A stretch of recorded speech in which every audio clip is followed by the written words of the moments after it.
राहुल एक crime reporter था। उसे रहस्यमयी और अनसुलझे मामलों की जांच करना बहुत पसंद था। एक रात वह अपने कमरे में बैठा लैपटॉप पर काम कर रहा था। तभी उसके फोन पर एक अनजान नंबर से वॉइस मैसेज आया। राहुल ने प्ले बटन दबाया। दूसरी तरफ एक लड़की की डरी हुई आवाज थी। राहुल, मुझे बचा लो, वो मुझे मार देगा। आवाज सुनते ही राहुल के हाथ कांप गए। वह आवाज उसकी एक्स गर्लफ्रेंड नेहा की थी। लेकिन यह कैसे संभव था? नेहा की मौत 3 दिन पहले हो चुकी थी। पुलिस ने उसकी मौत को आत्महत्या घोषित कर दिया था। राहुल ने तुरंत नंबर पर कॉल किया, लेकिन नंबर बंद था। अगले दिन वह सीधे नेहा के घर पहुंचा।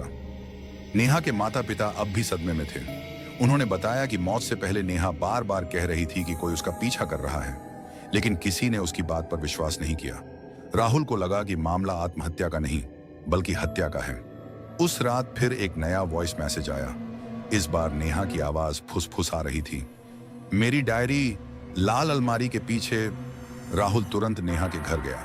वहां लाल अलमारी के पीछे सचमुच एक पुरानी डायरी छिपी हुई थी। डायरी में लिखा था कि नेहा कई दिनों से किसी अज्ञात व्यक्ति से डर रही थी। उसने लिखा था, अगर मुझे कुछ हो जाए तो समझ लेना कि मुझे मार दिया गया है। डायरी के आखिरी पन्ने पर सिर्फ एक नाम लिखा था, विक्रम। विक्रम राहुल का सबसे अच्छा दोस्त था। राहुल को विश्वास नहीं हुआ। विक्रम ऐसा नहीं कर सकता था। फिर भी वह उससे मिलने निकल पड़ा। लेकिन जब उसने विक्रम के घर पहुंचकर दरवाजा खटखटाया तो अंदर से एक बूढ़ी महिला निकली। उन्होंने राहुल को देखकर हैरानी से कहा, बेटा, तुम विक्रम को कैसे जानते हो? राहुल बोला, वह मेरा दोस्त है। महिला की आंखें भर आईं। उन्होंने कहा, विक्रम की तो 1 साल पहले सड़क दुर्घटना में मौत हो गई थी। राहुल के पैरों तले जमीन खिसक गई।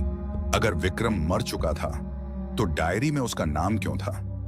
उस रात राहुल सो नहीं पाया। रात के ठीक 3 बजे उसका फोन फिर बजा। एक और वॉइस मैसेज। इस बार नेहा रो रही थी। राहुल, विक्रम कातिल नहीं है। उसने मुझे बचाने की कोशिश की थी। राहुल का सिर घूम गया। फिर असली कातिल कौन था? मैसेज आगे बोला, मेरी मौत वाली रात, कमरे की दीवार के पीछे देखो। अगले दिन राहुल पुलिस की नजरों से बचते हुए उस कमरे में पहुंचा जहां नेहा की लाश मिली थी। उसने दीवार की लकड़ी हटाई। अंदर एक छोटा कैमरा छिपा हुआ था। कैमरे की मेमोरी कार्ड में उस रात की रिकॉर्डिंग मौजूद थी। राहुल ने वीडियो चलाया। वीडियो में दिखाई दिया कि नेहा कमरे में अकेली थी। अचानक कमरे का दरवाजा खुला। एक आदमी अंदर आया। वह आदमी और कोई नहीं बल्कि वही पुलिस इंस्पेक्टर था जिसने केस को आत्महत्या बताया था। वीडियो में इंस्पेक्टर नेहा को धमका रहा था। नेहा ने उसके भ्रष्टाचार के सबूत जुटा लिए थे, इसीलिए उसने नेहा की हत्या कर दी। राहुल तुरंत सबूत लेकर पुलिस मुख्यालय भागा। इंस्पेक्टर गिरफ्तार कर लिया गया। पूरा शहर इस खबर से हिल गया। मामला खत्म हो चुका था। लेकिन उसी रात राहुल को आखिरी वॉइस मैसेज मिला। नेहा की आवाज शांत थी। धन्यवाद राहुल, अब मुझे न्याय मिल गया। राहुल की आंखों में आंसू आ गए। लेकिन तभी मैसेज में एक और आवाज सुनाई दी। वह विक्रम की आवाज थी। अब तुम्हारी बारी है। अचानक राहुल के कमरे की सारी लाइटें बुझ गईं। फोन की स्क्रीन अपने आप चमकने लगी। स्क्रीन पर एक नया मैसेज उभरा, मृतकों की दुनिया में आपका स्वागत है। और अगले ही पल राहुल की चीख पूरे मोहल्ले में गूंज उठी।